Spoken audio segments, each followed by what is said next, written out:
Welcome. In today's quick guide, I'll show how to make yourself visible on Telegram so people nearby can find and connect with you. This is especially useful if you want to meet new people, grow your network, or just explore who's around you using the app. Let's get started. First, open the Telegram app on your phone. Once you're in, look for the menu icon, usually located in the top corner of the screen.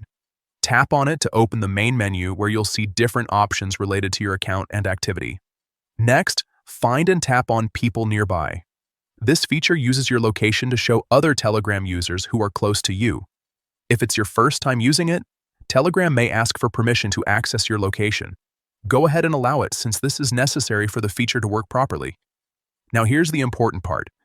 Inside the People Nearby section, you'll see an option that says Make Myself Visible. Tap on that. Once you enable this, your profile becomes discoverable to other users who are nearby and also using this feature. After tapping it, you'll usually be asked to confirm your choice. Just confirm and that's it. You're now visible to people around you on Telegram. From here, others can see your profile and choose to connect with you. Keep in mind that your visibility depends on your location being active. So if you turn off location services, you may no longer appear in the nearby list. And that's all there is to it. It's a simple feature, but it can be really powerful if you want to expand your circle or just see who's around you on Telegram. Give it a try and see who you discover nearby.